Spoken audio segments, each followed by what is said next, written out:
සුබදේශනක් සියලු දෙනාට ඊට අවුරුදු 7කට විතර කලින් එක හවසක මම ගමේ පන්සලට පාන් තැටි 58ක් අරගෙන ගියා.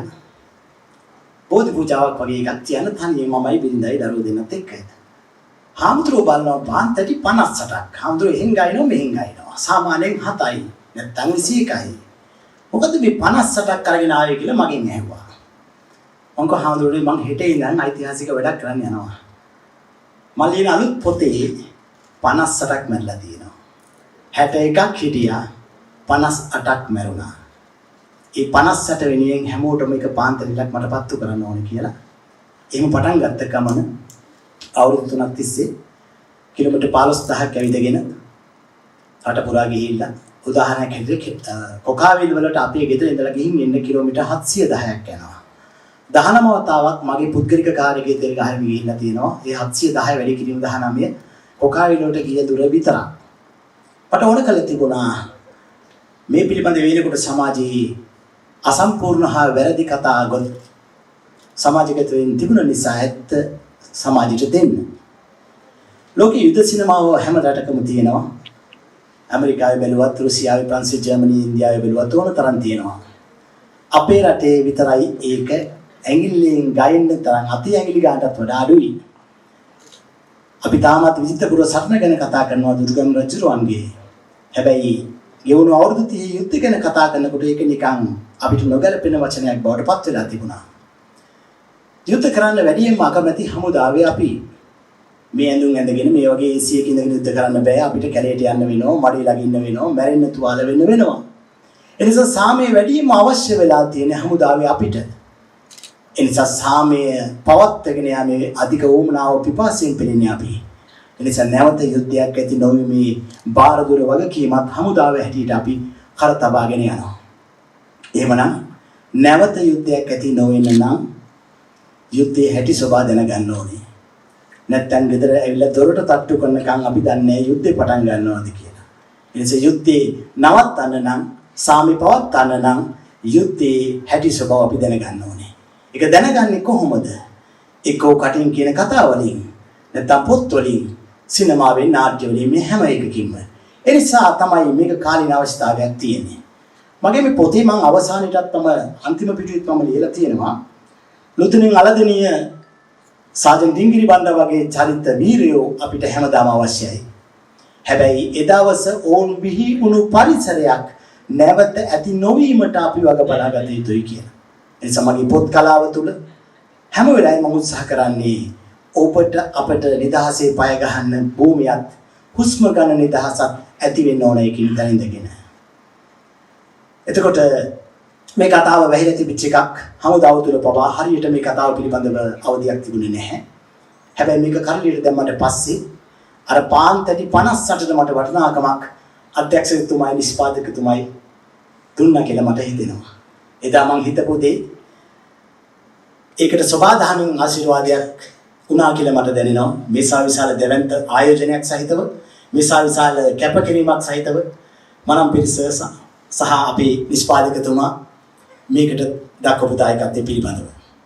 ඒ නිසා මේක හමුදාව පැත්තෙන් ඓතිහාසික අවස්ථාවක්. යුද්ධය පිළිබඳව කතා කරනකොට මේ කොකාවිල සහ අලදෙනියගේ කතාව සම්දිස්ථානයක්. ඒක අපිට අමතක කරන්න බෑ. මම එක පුංචි කතාවක් කියන්නම්. යුද්ධය තුල තියෙන ගහමරා ගන්න එක විතරක්ම නෙමෙයි. ගිනියවි යකඩ ගොඩවල් උනාට ඒක පිටිපස්සේ ඉන්න සංවේදී මිනිස්සු. වෙඩිපත්තු වෙන්නේ නැති තැන්වලත් යුද්ධ තිබුණා. ඒක මට මේ පොත හරහා ඔබට කියන්න ඕන කරලා තිබුණා. මාන්කුලම් කැම්ප් කොකාවිල් කැම්ප් එකෙන් බේරිලා එනවා. දින 11කට පස්සේ එක සෙබලෙක් ලාන්ස් කෝපල් කෙනෙක් දින 11ක් කැලෑවේ ගත කරලා මඩ වතුර බීගෙන කුරුම්බා බීගෙන නිදා වැටෙමින් සිහි නැති වෙමින් මාන්කුලමට එනකොට මාන්කුලම කැම්ප් එකට අමතර බටපිරිස් ඇවිල්ලා කඳවුරේ සීමාව ලොකු වෙලා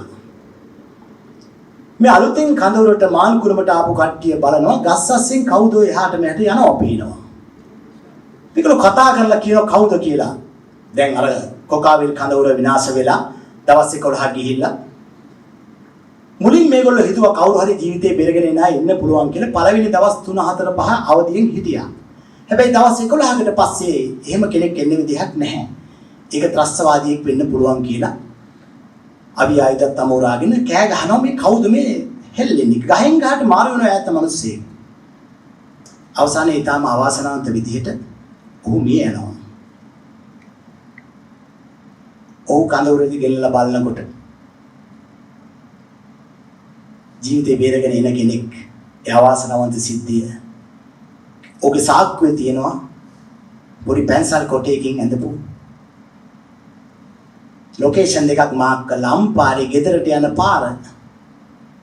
ඔහු මැරුණොත් මිනිහා හරි ගෙදරට යවන්න කියන එක තමයි නොකිය කිව්වේ. ඒ හරි සංවේදී කතන්දර.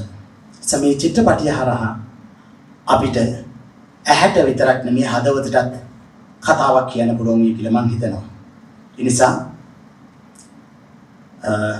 යුද්ධ පිළිබඳ චිත්‍රපටයක් කරනකොට අනික් ඒවාට වඩා වෙනස්. යුද්ධය කියන්නේ ගහමරා ගන්න එක බව ඇත්තයි. හැබැයි ඒක ඇතුලේ තියෙන ඉවසීම දරා ගැනීම කැපකිරීමේ සීමාවල් පිළිබඳව මිනිස්සුන්ට හිතන්න. ඒ නිසා මම හිතනවා මේ කතාවත් එක්ක අපිට අලුත් මානයකට අපේ හමුදාව රට පිළිබඳව ඉස්සරහට ලෝකයට කියන්න පුළුවන් වෙයි කියන. යුද්ධය පිළිබඳ ලියන එක, චිත්‍රපටි හදන එක යුද උන්මාදය නෙමෙයි. මේ කිසිවකකින් යුද්ධයේ උත්කර්ෂයට නගන්න උත්සාහ කරන්නේ නැහැ. හැබැයි ඔබට මට නිදහසේ පය ගහන්න මම කලින් කිව්වා වගේ අද මෙතෙන්ට ආපු කාගේවත් බෑග් මල්ලක් චෙක් කරේ නැහැ. නිදහසේ ආවා, නිදහසේ යනවා. එහෙම පය ගහන්න, එහෙම ඉඩහසර ලබා දුන්න මිනිස්සු මේ කැපකිරීම වල පිටිපස්සේ හිටියා. මරණ හැම කෙනෙක්ම ආසන්නතම ඉන්න සගය දිහා බැලුවා. මට ඉවර කරගන්න බැරුණු ටික ඉවර කරගන්න කියලා නොකිය කිව්වා. මියන අවසාන මොහොතේ උපන් මහ පොළොව දිහා බලාගෙන ඇස් දෙක පියාගත්තා. මම මේ උපන් බිමට ණය නෑ කියන්නේ. ඒ නිසා ඒ කතාව ලියවෙන්න ඕනේ. මරණ හැම කෙනෙක්ගේම ඇස්වල කියන කතාවක් තිබුණා. මම නිර්මාණකරුවෙක් හැටියට ලියපු පොත් 9න් දෙකක් චිත්‍රපටි වලට එකක් දැන් සක්‍රිය වෙලා තියෙනවා. තව එකක් අරගෙන තියෙනවා. අනිත් පොත ටෙලිනාට්‍ය සීරීස් එකකට අරගෙන තියෙනවා. ඒ ගැන මට නිහතමානීව සතුටුයි.